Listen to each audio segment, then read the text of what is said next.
So hi my dear friends, this is Karishma Sharma. आज के topic पे बात करने से पहले मैं सिर्फ इतना बोलूँगी कि जिस टॉपिक के बारे में हम बात करने वाले हैं, ये टॉपिक हमारे स्पोर्ट जगत के लिए, हमारे खेल के लिए एक चिंता का विषय है। क्यों चिंता का विषय है? क्योंकि लगातार रिपोर्ट्स आ रही है कि भारत जो है डोपिंग का वायलेशन कर रहा है। ये डोपिंग का वायलेशन क्या होता है, ये डोपिंग क्या होता है, हम इसके बारे में ही आज चर्चा करेंगे। तो टॉपिक का नाम है ग्लोबल डोपिंग वायलेशन। मतलब क्या होता है? डोपिंग क्या होता है कि जब हमारे खिलाड़ी अपनी परफॉर्मेंस बढ़ाने के लिए, अपना स्टिमा बढ़ाने के लिए, अपनी क्विक एनर्जी बढ़ाने के लिए जो प्रतिबंधित या बैन दवाइयाँ होती हैं, ड्रग्स होते हैं, सप्लीमेंट्स होते हैं, उनका यूज़ करते हैं, तो इसका मतलब होता है डोपिंग। बाड़ा के अनुसार बाड़ा क्या होता है? बाड़ा ग्लोबल स्तर पर वर्ल्ड एंटी डोपिंग एजेंसी है। जिस तरह बाड़ा जो है वो वर्ल्ड लेवल पर जितनी भी प्रतिबंधित दवाइयाँ, ड्रग्स, सब्सटेंस या सप्लीमेंट्स है, उन पर कंट्रोल करती है। एंड खिलाड़ियों को खेलते समय या खेलने के बाद कौन कौन से टेस्ट क्लियर करने पड़ेंगे, कौन कौन सी दवाइयाँ वो यूज़ नहीं कर सकते, वो सब कुछ जो है वो बाड़ा के गाइडलाइंस में दिया हुआ है। उसी तरह हमारे नेशनल लेवल पर इंडिया ने भी अपना एक नाडा बनाया है, नेशनल एंटी डोपिंग एजेंसी। ये भी सेम वही काम करती है जो बाड़ा करती है। तो लगातार क्या हो रहा है कि बाड़ा और नाडा की जो रिपोर्ट से आ रही है उनमें ये बताया जा रहा है कि इंडिया जो है वो एंटी डोपिंग वायलेशन में टॉप कर रहा है। तो ये कितना मतलब चिंता का विषय है कि जिस खेल से, जिस स्पोर्ट से हमारे लिए एक खुशी का, एक प्राउड का मोमेंट होता है, उसी खेल के कारण हमें नजरें झुकानी पड़ रही हैं, जो हमारे ईमानदारी को ये दिखाता है कि हम खेल ईमानदारी से नहीं खेल रहे हैं। तो हमें इन चीज़ों को रोकना होगा। हालांकि इसके काफ़ी प्रॉब्लम्स है।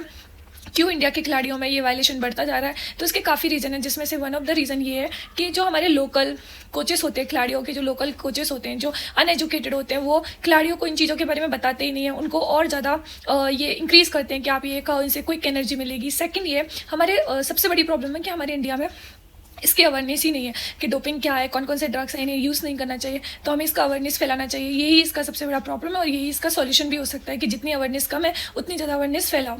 सो इस बाड़ा की टेस्टिंग के कारण कई बार हमारे खिलाड़ियों को बिना खेले, बिना टेस्ट मैच खेले हुए या बिना कोई खेल खेले हुए उन्हें बाहर निकलना पड़ता है, क्योंकि कोई ना कोई रूल्स उनके द्वारा फॉलो नहीं हो पाता, जस्ट बिकॉज उन्हें उसकी अवेयरनेस नहीं होती।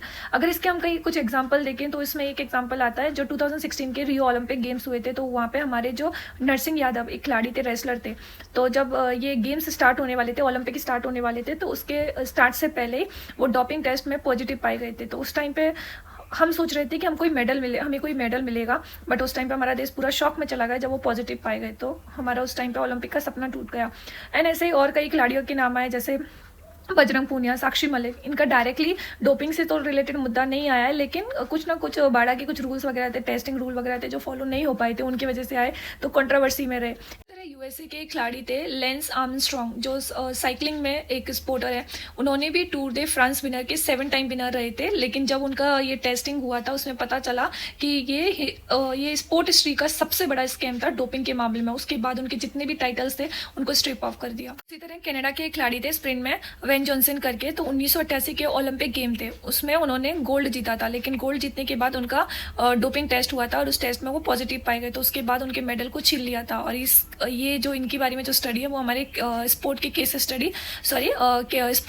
एथिक्स में भी पढ़ाया जाता है। मतलब ये इतना स्ट्रॉन्ग केस था, ये डोपिंग के मुद्दे बढ़ते जा रहे हैं खिलाड़ियों में। तो हम इंडियंस का ये फर्ज बनता है कि हम अपने स्पोर्ट को सपोर्ट तो करें, लेकिन हमारे खिलाड़ियों में एथिक्स, इंटीग्रिटी लाएं और उन्हें बोलें कि हमें गोल्ड मॉडल नहीं, हमें क्लीन मॉडल चाहिए। क्योंकि ये सबसे ज़्यादा इंपॉर्टेंट है कि जितना मॉडल क्लीन होगा उतना ज़्यादा हमें प्राउड होगा। इस पॉइंट में सिर्फ इतना कहूँगी कि भारत को अगर स्पोर्ट जगत में सुपर पावर बनना है तो हमें खेलों को ईमानदारी से खेलना होगा, ना कि ड्रग्स से।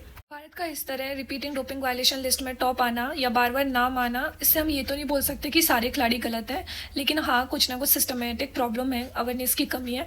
एक खिलाड़ी की गलती की वजह से हम ये तो नहीं बोल सकते सारे खिलाड़ी गलत हैं, लेकिन फिर भी हमें हमारे स्पोर्ट इकोसिस्टम को सुधारना होगा, उसमें चेंजेस करना होगा, बेटर न्यूट्रिशन प्रोवाइड करना होगा, खिलाड़ियों को बताना होगा कि कौन से ड्रग प्रतिबंधित है या किन ड्रग्स या सप्लीमेंट्स का यूज़ नहीं करना है, कौन कौन से टेस्ट हमें क्वालिफाई करने होंगे और कौन कौन से टेस्ट पर हमें ध्यान देना है।